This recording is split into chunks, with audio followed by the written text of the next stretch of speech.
प्रिय विद्यार्थियों, अनिल जज्बाती का प्यार भरा नमस्कार। आज हम अध्याय संख्या 7 आत्मपरिचय एक गीत कवि हरिवंश राय बच्चन का अध्ययन करेंगे। सबसे पहले हम कवि हरिवंश राय बच्चन के बारे में जानेंगे, उनका परिचय जानेंगे।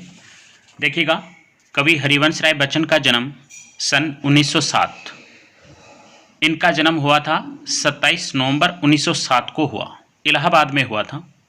मृत्यु 18 जनवरी सन 2003 मुंबई में हुई थी। कब हुई? जन्म कब हुआ? 27 नवंबर 1907 को इलाहाबाद में हुआ था। मृत्यु 18 जनवरी 2003 मुंबई में हुई।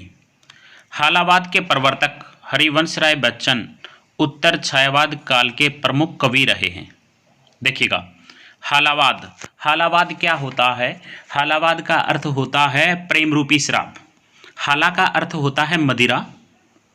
हाला यानी मदिरा, शराब अर्थात प्रेम रूपी शराब के कवि। ऐसा वाद जिसमें प्रेम रूपी शराब की बात की जाए, या हालावाद का अर्थ जानेंगे।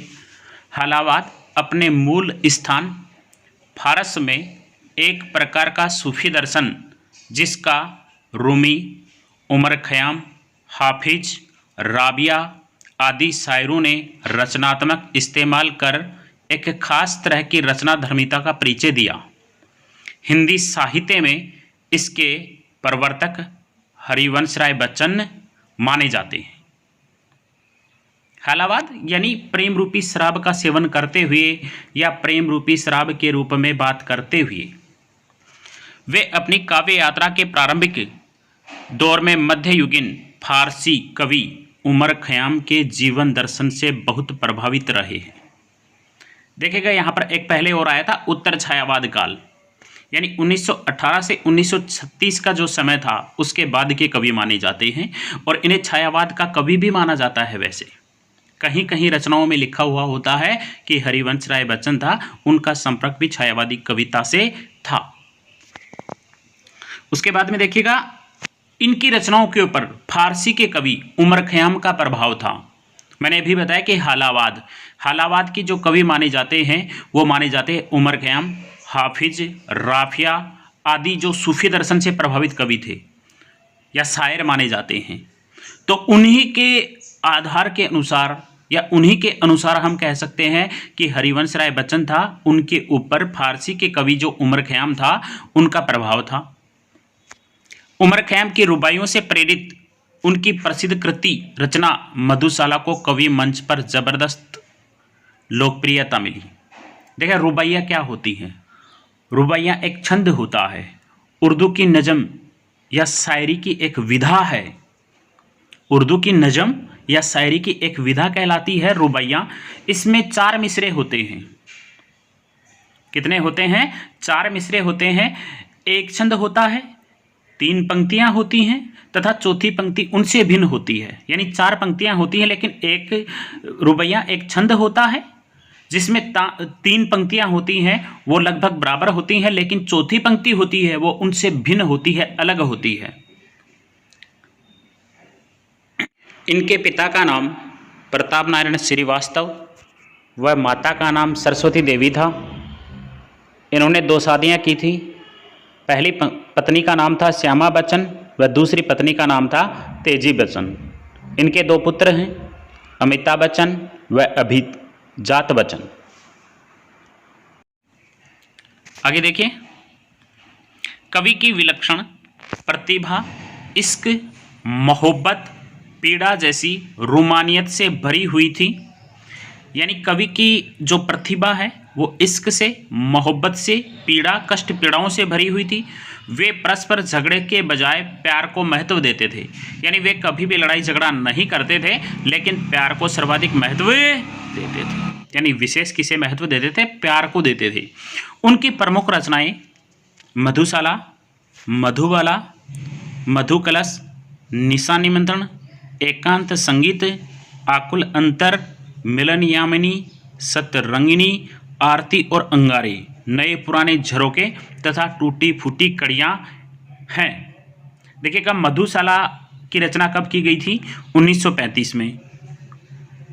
मधुबाला 1936 में, मधु कलश 1937 में, निशा निमंत्रण 1938 में, एकांत संगीत 1939 में, आकुल अंतर 1943 में, सतरंगिनी 1945 में, आरती और अंगारे 1958 में आई थी। इनके 4 आत्मकथा खंड हैं, या इनकी जो आत्मकथा है वो 4 भागों में विभाजित है। उस 4 खंड हैं, 4 टुकड़े हैं। पहला है क्या भूलूं क्या याद करूं, क्या भूलूं क्या याद करूं, 1969 में आई थी। उसके बाद में है नीड़ का निर्माण, 1970 में आई थी। नीड़ का निर्माण जो 1970 में आई थी। उसके बाद में है बसेरे से दूर, 1977 में आई। उसके बाद में है 10 द्वार से सोपान तक, 1985 में आई। इनके द्वारा लिखित प्रवास की डायरी तथा अनुवाद ग्रंथ हेमलेट, जनगीता व मेघभेद भी लोकप्रिय रहे हैं। यहाँ संग्रहित उनकी कविता आत्मपरिचय, अपनी अस्मिता, अपनी पहचान का बोध कराती है। सुख दुख को संभाव से स्वीकार करते हुए जगजीवन जुड़े रहकर जीने में ही आनंद है, संसार से जुड़े रहकर ही जीने में आनंद है। कवि इसने सुरा का पान करके अपनी मस्ती में जीवन का गान गाता है। संसार की मौजों में मस्त भाव से बहना कवि को भाता है, भाता यानी अच्छा लगता है। अपनी मस्ती में वह नित्य नए जग का निर्माण करता है, संसार का निर्माण करता है। दीवानगी का आलम यह है कि उसे अपने रुदन में भी नए राग, रोने में भी नए राग, गीत, नए छंद का आभास होता है, कविता का आभास होता है। जो अपने आप को पूरी तरह पहचान लेता है उसके लिए यहाँ वहाँ सर्वत्र मस्ती मस्ती होती है, यानी चारों तरफ उसके लिए मस्ती फैली हुई है। देखिएगा आत्म परिचय।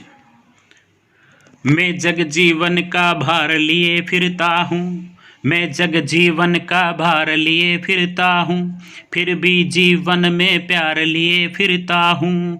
कर दिया किसी ने झंकरत जिनको छूकर, मैं सांसों के 2 तार लिए फिरता हूँ, मैं सांसों के 2 तार लिए फिरता हूँ।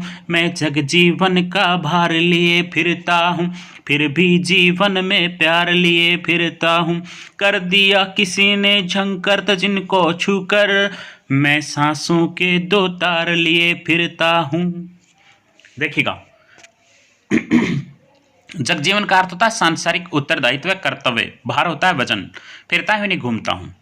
कवि कहता है कि मेरे जीवन में अनेक सांसारिक उत्तरदायित्व हैं, कर्तव्य हैं, उनको मैं भार स्वरूप ढो रहा हूँ।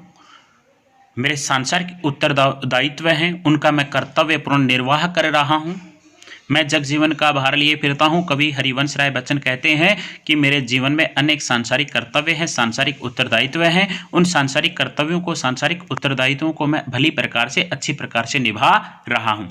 फिर भी जीवन में प्यार लिए फिरता हूँ। कवि कहना चाहता है पहली पंक्ति में कि मेरे जीवन में सांसारिक कर्तव्य हैं, उत्तरदायित्व हैं, मेरे जीवन में अनेक कष्ट पीड़ाएँ हैं, फिर भी मैं उनको अपने कर्तव्य के अनुसार उनको ढो रहा हूँ, उनका पालन कर रहा हूँ। फिर भी जीवन में प्यार लिए फिरता हूँ। मेरे जीवन में कष्ट पीड़ाएँ भरी हैं, फिर भी मैं सभी से प्यार करता हूँ, प्रेम पूर्वक बातें करता हूँ, सभी से प्यार भरी बातें करता हूँ। कर दिया किसी ने झंकरत जिनको छूकर, मैं सांसों के 2 तार लिए फिरता हूँ, मैं सांसों के 2 तार लिए फिरता हूँ। कवि कहना चाहता है कि जिस प्रकार से बाजा होता है उसमें 2 तार होते हैं। नीचे वाली पंक्ति पे है मैं सांसों के 2 तार लिए फिरता हूँ। कवि कहना चाहता है कि जिस प्रकार से कोई बाजा होता है उसमें 2 तार होते हैं। उन तारों को जब हम स्पर्श करते हैं, छूते हैं, तो उनसे अनेक मीठी ध्वनियाँ निकलती हैं, अच्छी ध्वनियाँ निकलती हैं। उसी प्रकार से आज मुझे ऐसे लगता है या ऐसा प्रतीत होता है कि मेरी जो पुरानी जो यादें थी उनको न जाने कर दिया किसी ने झंकर जिनको छूकर, यानी मेरी जो पुरानी यादें थी उनको न जाने आज फिर से किसी ने छू कर के, स्पर्श करके फिर से उन्हें ताज़ा कर दिया। देखिएगा फिर से मैं जगजीवन का भार लिए फिरता हूँ। कवि कहना चाहता है कि मेरे जीवन में अनेक सांसारिक कर्तव्य हैं, उत्तरदायित्व हैं, उनको मैं भार स्वरूप, उत्तरदायित्व स्वरूप, कर्तव्यनिष्ठ या कर्तव्यपूर्ण उनका कार्य निभा रहा हूँ, उन सभी को निभा रहा हूँ। मेरे जीवन में अनेक दुख दर्द हैं, कष्ट पीड़ाएँ हैं, फिर भी मैं सभी से प्रेमपूर्वक वार्तालाप करता हूँ। कवि कहता है कि जिस प्रकार से कोई बाजा होता है, उस बाजा में तार होता है, जब हम उन तारों को स्पर्श करते हैं तो उनसे अनेक प्रकार की मीठी ध्वनियाँ निकलती हैं। उसी प्रकार से आज न जाने किसी ने मेरी पुरानी यादों को फिर से स्पर्श करके, छू करके उनको ताज़ा कर दिया, इसलिए मेरी वो पुरानी जो यादें थी वो फिर से ताज़ा हो गई हैं। तो इसमें जगजीवन, सांसों के तार तथा स्नेह सुरा रूपक अलंकार का प्रयोग किया गया है। लक्षणा शब्द शक्ति का प्रयोग किया गया है। माधुर्य गुण का प्रयोग किया गया है। भाषा है वह सरल है,